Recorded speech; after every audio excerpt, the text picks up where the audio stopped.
계속해서 전문가와 함께 미국이 한국을 민감 국가로 지정한 배경과 의미가 무엇인지 자세히 짚어보겠습니다. 네, 남성호 숙명여대 석좌 교수와 함께합니다. 안녕하세요. 안녕하세요. 안녕하십니까.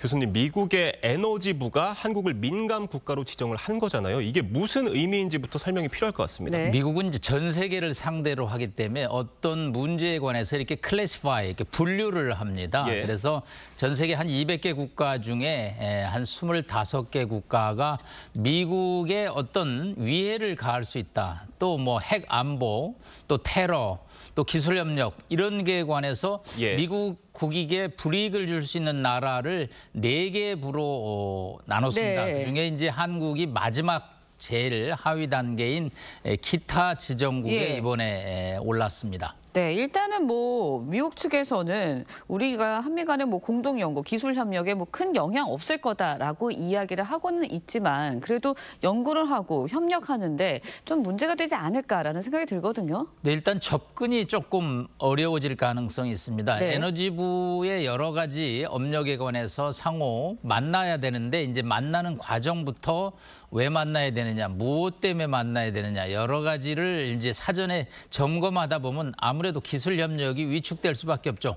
지난해까지 한국이 미국과 기술 협력을 맺은 분야가 한 67개 분야가 되는데 만나야지 일이 되는데 이제 만남에서부터 조금 장벽이 생길 것으로 보입니다. 네.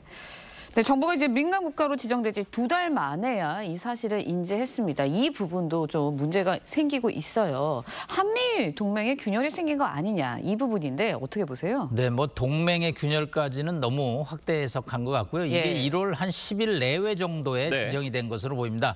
저희 국내 상황이 이제 12월 3일 계엄 네. 있었고요.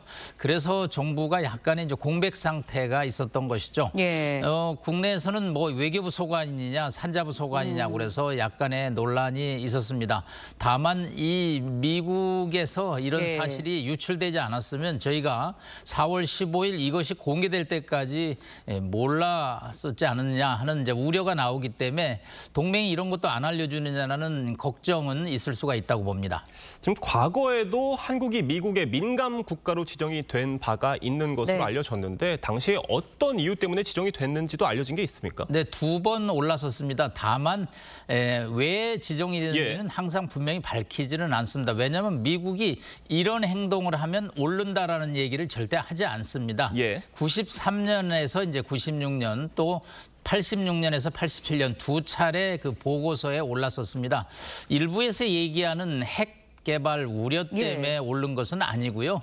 왜냐하면 91년에 한반도의 비핵화 공동선언으로 미국의 전술핵 무기가 다 빠져나가는 91년 상황이기 때문에 핵 문제하고는 상관이 없었고요. 예. 86년, 87년도 우리가 88 올림픽을 앞두고 있는 시점입니다. 그렇기 때문에 한미 간에 무슨 내부에서 기술 협력 관련해서 정보 유출 시도가 있으면 미국이 이런 조치를 취하는 것으로 볼 때 당시 상황을 뭐 정확하게 미국이 밝히지는 않지만 지금 작금의 정치권에서 얘기하는 핵무장론하고는 다소 거리가 있는 해석으로 보입니다. 또 민감 국가에 지정이 됐다가 다시 철회가 됐었잖아요. 그건 또 어떤 이유 때문이었습니까? 네, 이제 과학기술부가 당시 93년도에 이걸 요청했습니다. 이 한미 간의 기술 협력을 활발히 해야 되는데 또 미국도 우리한테 기술을 요청을 할 수가 있거든요. 예. 우리도 요청을 하지만 그런 상황에서 이거는 장벽이 될 수 있기 때문에 과학기술부 장관이 이제 해제를 요청해서 해제를 한 사례가 있습니다. 네, 내달 15일에 뭐 적용이 된다고 하는데 그 전에 우리나라가 여기서 해제를 하려고 노력을 하겠다라는 입장인 것 같습니다. 전해지기로는요.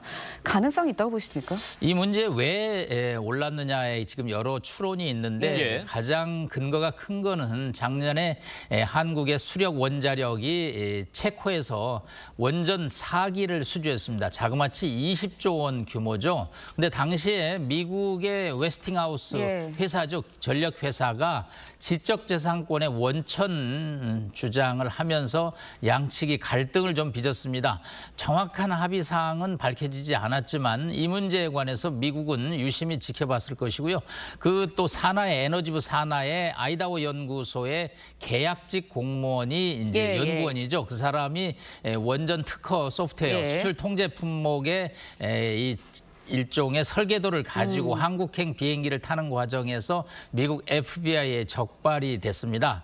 이런 이 작금의 상황으로 볼 때 이것이 기술 분야의 협력 또 기술 분야의 소프트웨어 유출 등과 맞물려 있기 때문에 미국이 이 문제에 관해서 확실한 한국의 다짐을 받지 않는 한은 아마 4월 15일 오른다 그래도 금방 이것이 해제되지는 않을 것 같고요. 예. 아마 이번에 안덕근 산자부 장관이 워싱턴을 방문해서 에너지 장관과 협력을 할 텐데 미국이 재발 방지에 대해서 강력한 요구를 할 텐데 이런 건 조금 시간이 걸리기 때문에 4월 15일 날 오르지 않기를 바라는 우리 희망과는 달리 다소간의 시간은 좀 걸릴 것으로 보입니다. 네, 뭐 이제 미국이 민간 국가로 지정한 나라를 보면요, 북한, 뭐 중국, 이란, 시리아 등이 이제 포함이 되어 있거든요. 이런 나라들은 사실 국제사회에서 테러리스트 국가들로 좀 지정이 되어 있는 나라들이잖아요. 그렇다 보니까 우리나라가 해당 국가들과 차이가 있는 건가? 어떤 차이를 받는 건가? 이런 생각이 드는데 어떻게 보세요? 네, 한국이 뭐 중국, 러시아, 북한과 비교할 수는 없고요. 마지막 네. 단계에 있는 이스라엘과 대만 정도를 우리가 비교해 볼 수가 있겠습니다. 예. 근데 이스라엘은 아니 그렇게 가까운데 어떻게 올랐지? 대만 마찬가지죠. 그런데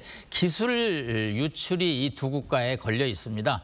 대만은 아시다시피 반도체 TSMC가 걸려 있고 이스라엘은 뭐 워싱턴의 유대인 과학자들 통해서 수많은 과학기술이 빠져나가죠.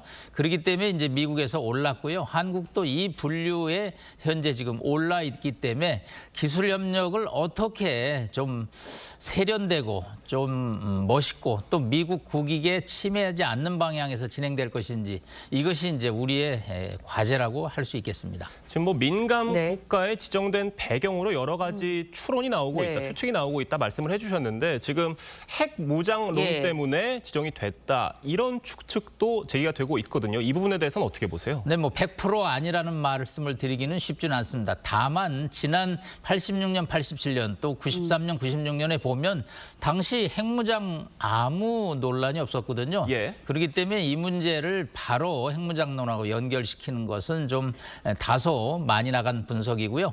특히 야당에서 이제 이게 정쟁으로 지금 바뀌고 있는데 이것은 바람직스럽지 못하고요. 어느 국가가 뭐 핵무장론을 주장한다고 그래서 바로 저렇게 오르고 그러지는 않고요. 또 저희가 뭐 정치권에서 담론 수준으로 좀 얘기하는 것이 무슨 액션 플랜이 돌아가는 것도 아니기 때문에 야당의 주장은 다소간의 정쟁 소재로 활용하는 전략이 아니겠느냐 이렇게 볼 수 있겠습니다. 네, 상호 관세에 이어서 민간 국가 지정까지 한미 간의 정상 외교가 정말 절실한 상황이 아닌가라는 지적들이 있습니다. 어떻게 보세요? 네, 계엄 사태 이후에 우리 행정 공백이 심해지고 있죠. 사실은 최상목 권한대행은 이제 미국 입장에서 보기에는 하나의 장관 수준으로 보기 때문에 이번에 피트 헤그세스 미 국방장관이 또 한국을 패싱했고요.